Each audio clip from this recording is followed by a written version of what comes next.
Bienvenue sur Pandore, tête de nœud. Donnez-moi tout sans résister. Vous êtes sur mon territoire. J'exige le respect. Sinon, vous goûterez à mon gros engin. Oui, je parle de ça. Quoi? Qu'est-ce que tu regardes, tête de nœud? Merci. Eh ben, je me disais, comme tu es là, on pourrait pas faire une critique de film à deux? Quelque chose me dit que ça aurait pas pu se faire. Bon, bah, on va se recentrer.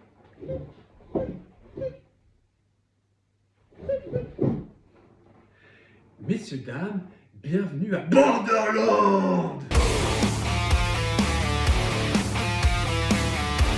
Donc, pour la distrie, c'est parti. On a Ariana Greenblatt qui joue Tina. Les oreilles de lapin. J'aurais pu dire du coup les oreilles de lapin. On a Cate Blanchett qui joue Lilith. Et je dis Lilith parce que je l'avoue, je le reconnais. J'ai joué au premier Borderland et je me rappelais plus. Je savais plus si on disait Lily ou Lilith. Et je dis mais il date de quand? Et là je vois PS3, je fais waouh! Ouh le coup de vieux! Oui, 2009. Il a 15 ans le jeu. Alors il n'y a pas eu qu'un jeu, il y a eu une trilogie, il y a eu des spin-offs. Ils attendent le 4, je pense qu'ils ont lancé le film pour ça. Dommage, mauvaise pub. Et du coup, voilà, je savais plus, je me rappelais plus. On continue. Il y a Jamie Lee Curtis, docteur Patricia Tanis. On a Florian Munteanu qui joue Craig. On a Kevin Hart, le soldat hein, qui joue Roland. On a également Jack Black qui joue la voix off de Claptrap. On a Edgar Ramirez pour Atlas. Et on finit par Janina Gravankar, il faut aller le chercher celui-là, qui joue le commandant Knox. Voilà. Pour la distrie. Alors il y en a d'autres, mais on s'en fout.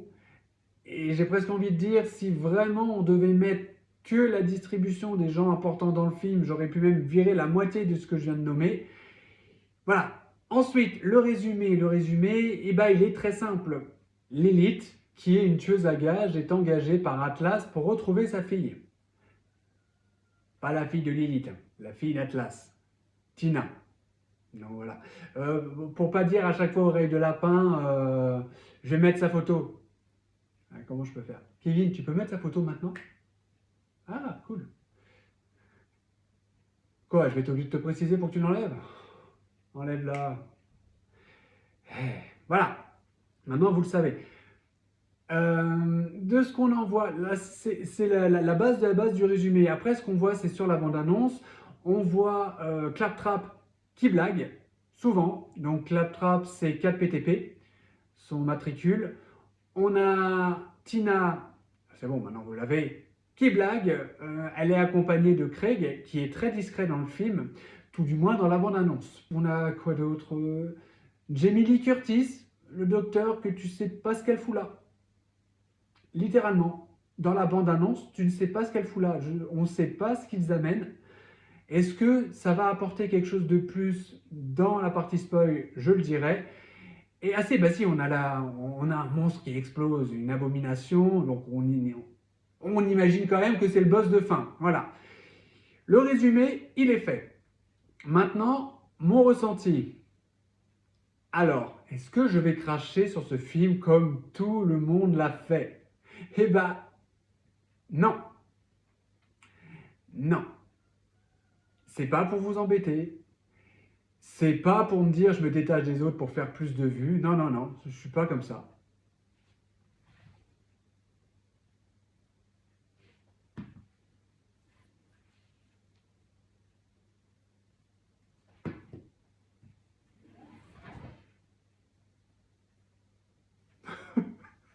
J'ai pas fait plus de vues. Je vais pas critiquer ce film. C'est simple. Je n'attendais rien de ce film. D'ailleurs, il n'y a pas eu plus de publicité que ça. J'ai pas vu l'affiche officielle avant d'aller au cinéma.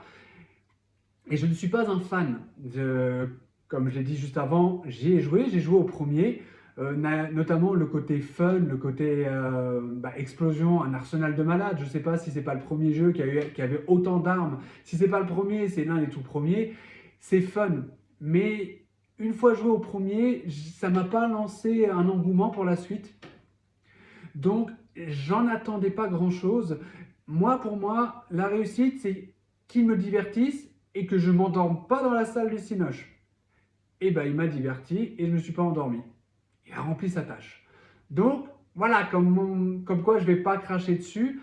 Après, si je suis un fan, j'imagine, je vais prendre une licence que j'aime bien, qui est en mon sens bien pire. Resident Evil, bienvenue à Raccoon City en 2021. À s'en crever les yeux. Je vous jure, je suis à deux doigts de le faire. Là, il y a une insulte. Et je pense que les fans de Borderlands l'ont ressenti comme ça. Certains ont dû vouloir bouffer la pellicule de la bobine du film au bout d'un quart d'heure. C'est vrai. Mais moi qui n'étais pas fan, qui voulais juste un SF tranquillou, bah je l'ai eu. Et je l'ai eu. Et j'ai été étonné. Il a été annoncé en 2015, 9 ans qu'il est en prépa. Qu'il est reculé, annulé, relancé, 9 ans. Il aurait dû jamais voir le jour. Alors les gens maintenant qui l'ont vu vont dire « Ouais, bah, ils auraient mieux fait de pas le sortir, hein, une bouse pareille. » Un peu facile. Un peu facile, parce que avant de... Je me rappelle qu'il y a quand même eu des fans sur les forums, quand je me suis renseigné, qui avaient un engouement avant la sortie du film. Donc ils le voulaient. Bon, bah forcément, étant fan, ça pose problème. S'il n'y a pas... Alors, même si tu n'es pas fan, il y a pas mal d'erreurs. Il y a pas mal d'erreurs. Notamment, la prise de risque. Moi, je n'aurais jamais signé pour prendre cette licence. Tout simplement, et la raison, il y en a même deux. La raison, la toute première, Borderlands a fait l'exploit. Alors, l'exploit, c'est surtout un réfléchi et très intelligent de faire un jeu animé au crayon. Parce que avant 2010, certaines 3D étaient moches et pouvoir assurer en termes de graphisme, c'était chaud. Là, on n'avait pas ce souci. Fallait minimum de talent, mais on n'avait pas ce souci graphique. Là où un film, bah, il n'y a pas l'animé. Et ils n'ont même pas pensé à tenter le truc. Non, non, si tu sais pas que c'est un film Borderlands, enfin un film tiré du jeu vidéo, je veux dire, alors je vais faire mini spoil, c'est bon? La voix off, qui dure pendant 10 minutes, j'allais dire 5 minutes, mais c'est au moins 10 minutes, à te raconter la vie du coup du jeu vidéo. Voilà, sinon c'est trop fin. C'est trop fin. Tu vois vraiment un SF de base. Donc le problème, c'est que passer en haute définition, passer sur des décors réels, sur des polices et tout ça, bah t'enlèves déjà une grosse partie de l'ADN de Borderlands. Donc déjà gros bémol. Et le deuxième, il est encore plus qu'évident, Borderlands, la trame principale et toutes les quêtes, c'est quoi? Du 40 heures? Du 40 heures de jeu? 1h40. 1h40. T'enlèves le post-crédit, il reste quoi? 1h35. 1h35. Sachant que les 20 premières minutes, la troupe n'est pas encore réunie. Vous le comprenez, il n'y a plus qu'1h10 là. 1h10, vous n'avez pas placé les bagarres, vous n'avez pas placé les dialogues de méchants. Il reste quoi? Moins d'une heure pour traiter tous les persos. Et vous l'aurez compris, ce qui manque cruellement, c'est l'alchimie entre les deux. L'alchimie entre tous finalement. Il n'y en a pas un qui va prendre le pas sur l'autre. Ils vont mettre en avant Lilith et Tina, les plus importantes, ou voulant te faire croire que c'est les plus importantes, mais ça n'ira pas plus loin. Ça manque cruellement de profondeur de scénario. Et j'ai presque envie de dire, des fois c'est pas plus mal. On sent qu'ils ne savent pas où aller et des fois c'est pas plus mal. Alors, quand même, bon point, les décors. Les décors sont mis en avant suffisamment pour que tu crois que c'est un monde post-apo. Oui. Les costumes. Les costumes. Ne crachez pas sur les costumes, messieurs, dames, ou allez voir Senseiya. Les armures de bronze en carton. Les postures sont là, les traits de caractère en soi sont là, et des fois c'est gâché par un jeu d'acteur. Il ne faudrait pas qu'ils ouvrent la bouche. C'est un film divertissant, c'est un film qui passe très vite. Euh, j'ai dit par rapport à Wolverine et Deadpool qu'il fallait baisser un peu, faire tomber la sauce pour justement apporter du drama, de la profondeur, rendre le truc crédible et pas que loufoque du début à la fin. Là, ils n'avaient pas le temps. Là, ils ont fait Speed Road et ils n'avaient pas le choix. Ils n'avaient pas le choix. 1h40, mais t'as pas le temps de traiter le truc. Sauf si. Oui, je suis tout seul. Sauf si, et je l'ai déjà dit, en faire une série. J'ai déjà dit pour Monster Hunter, ils auraient dû faire une série. Pourquoi? Parce que je ne pensais pas avant de voir Fallout. Et Fallout a été un carton plein et ils ont le temps de détailler. Et ça n'a même pas fait trop de tâches au niveau des effets spéciaux. Là où certains, dans le film, on passe de sympatoche à dégueulasse. Et des fois, dans la même action. Tu comprends pas pourquoi. Donc, ouais, le problème majeur, c'est vouloir trop en donner. Et c'est con parce que du coup, on n'aura jamais Borderlands 2 et 3. Le Bojack. Bojack dans le 2, alors je vous ai renseigné sur les méchants, même si j'y ai pas joué. Et Borderlands 3, qui est unanime pour les fans, c'est le plus réussi. S'il vous plaît, parce que en plus, moi, je fais du rétro gaming, donc je vais devoir me taper les jeux vidéo. Je suis pas obligé, mais les films traitant des jeux vidéo, je vais devoir me les farcir. Et ces dernières années, on n'a pas, enfin ces dernières décennies, on n'a pas été régalé. Je suis même pas sûr qu'on était régalé une fois en fait de ces putains de jeux vidéo. Vous n'arrivez pas à les adapter. Faites-les en série, je vous en conjure, faites-les en série. Je pourrais pas en dire plus maintenant. Je pourrais vraiment pas en dire plus. Donc, partie spoil. Ouais, mais t'es sûr? Non, parce que là, il n'y a aucun connard qui regarde ma vidéo, hein. Ouais. Et sinon, tu fais quoi? Tu rentres bientôt? T'es avec mon frère, dans son lit? Mais tu rentres bientôt? Ah, cool. Ok, bon, bah tout de suite. Des vidéos de plus en plus courtes. Ça commence par la voix off qui nous explique qu'il y a des aliens, les Éridiens, qui cachent un secret enfoui dans l'arche. En gros, c'est une avancée technologique bien plus poussée que sur Pandore ou Pandora. Les deux fonctionnent.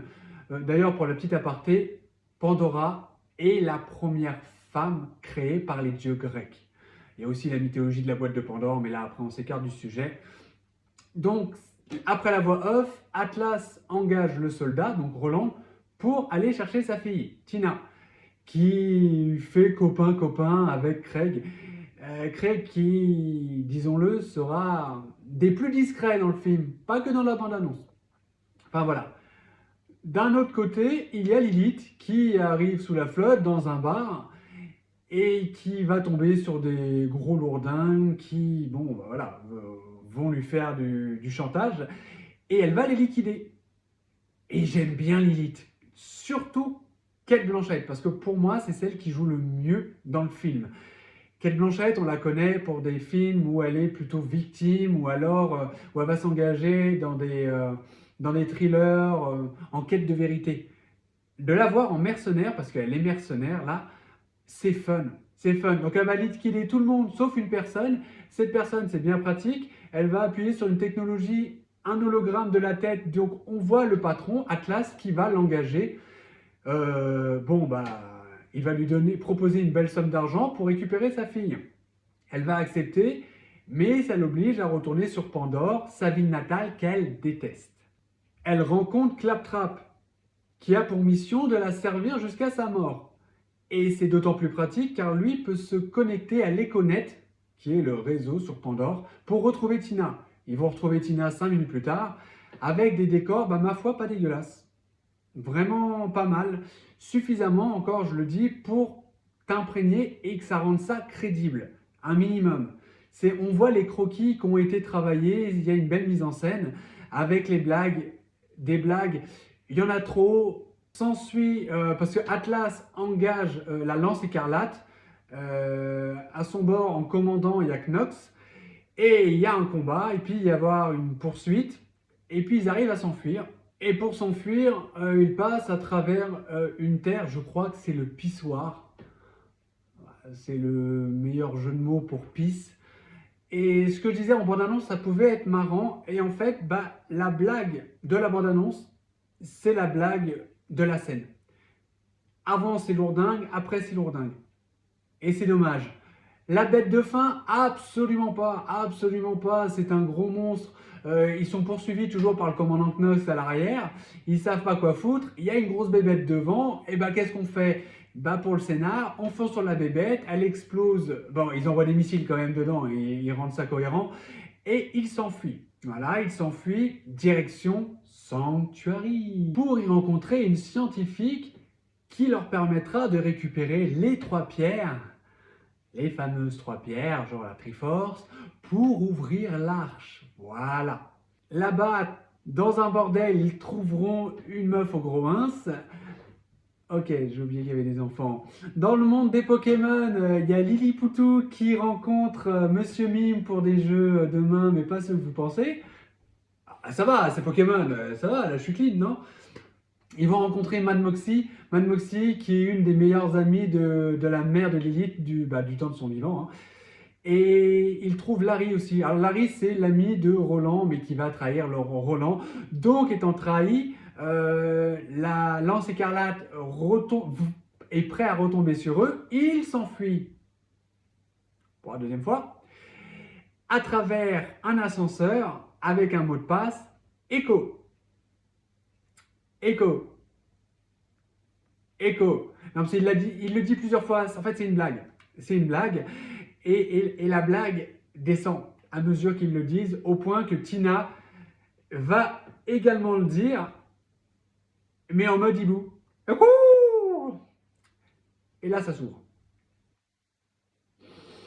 Ah, je vous ai dit, hein, les blagues, ça vole pas bien haut. Hein. Il rencontre le docteur Tanis que Lilith déteste.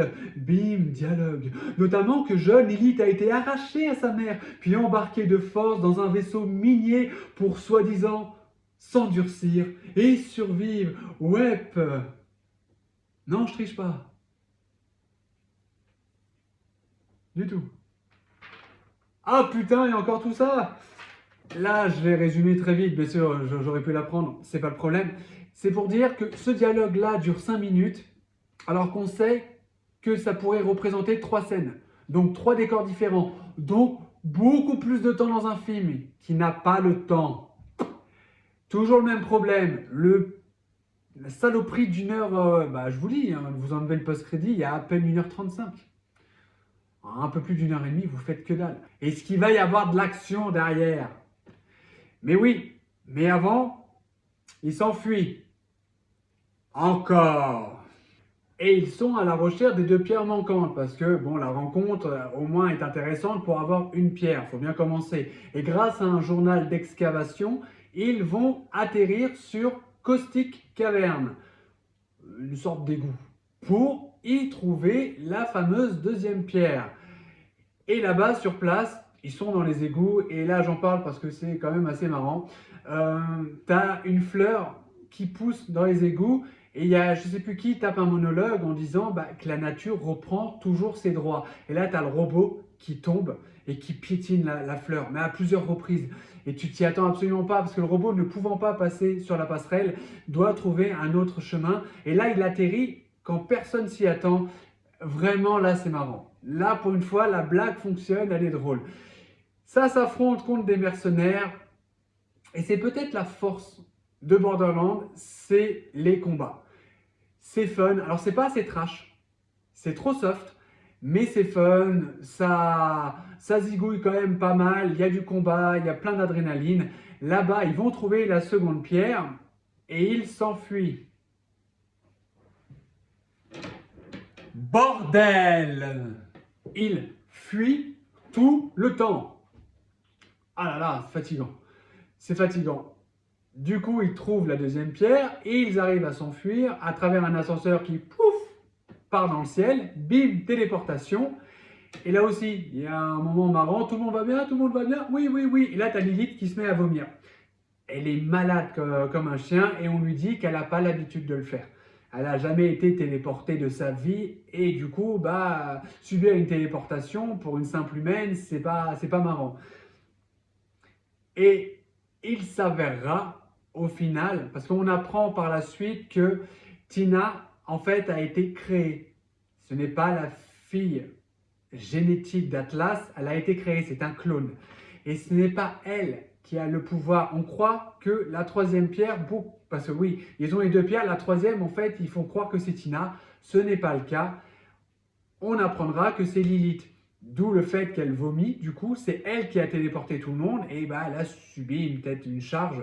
Et il s'avère que c'est le faucon ardent qui peut ouvrir l'arche à travers un dernier combat de fond vert dégueulasse, sauf dans l'arche. C'est posé, c'est cool. Et qu'est-ce qu'elle dit? Ah oui, elle dit avec le sourire, un sourire bien malicieux à Atlas, là c'est le rigor mortis qui t'attend. En gros, une mort lente et affreusement douloureuse. Voilà, donc, et il finira dans l'arche perdue, voilà, ça valait le coup. Et fin. Non, c'est faux, il y a un feu d'artifice qui sert strictement à rien. Et fin. Là, oui, pour le coup, c'est la fin. Qu'est-ce que j'ai pensé de ce film? Un Craig inexistant, à part le côté un peu barbarie contre les mercenaires. La docteure, c'est juste 2-3 monologues. Enfin non, c'est un échange avec Lilith, mais c'est pareil, elle est maladroite. Elle est censée être drôle sur certaines scènes, mais le visage s'y prête pas. Le pire, je pense, si je pouvais nommer le robot, je le ferais. Non, c'est Atlas. Le commandant Knox, j'ai presque pitié pour elle parce qu'elle ne sert pas à grand chose. Quand elle sert, c'est que sur des fonds verts dégueulasses et elle va finir cramée inutilement. Les combats sont fun, l'ASF est là, tu passes un bon moment, je me suis pas endormi. Est-ce que je vais lui mettre une bonne note? Je peux pas lui mettre un carton plein. Je suis gentil et indulgent parce que le film a quand même vu le jour, indulgent en lui mettant un 12 sur 20. Il ne mérite absolument pas plus. Voilà, c'était Borderland et... Un 12. Tu nous mets seulement un 12. Ok, là je veux pas de problème, je vous laisse avec lui et chacun sa merde. Sachez-le, messieurs, dames, ce film est un carton plein, juste parce que je suis présent. Un problème, je peux récupérer la hache, je vous le rappelle. Sur ce, c'était Borderland.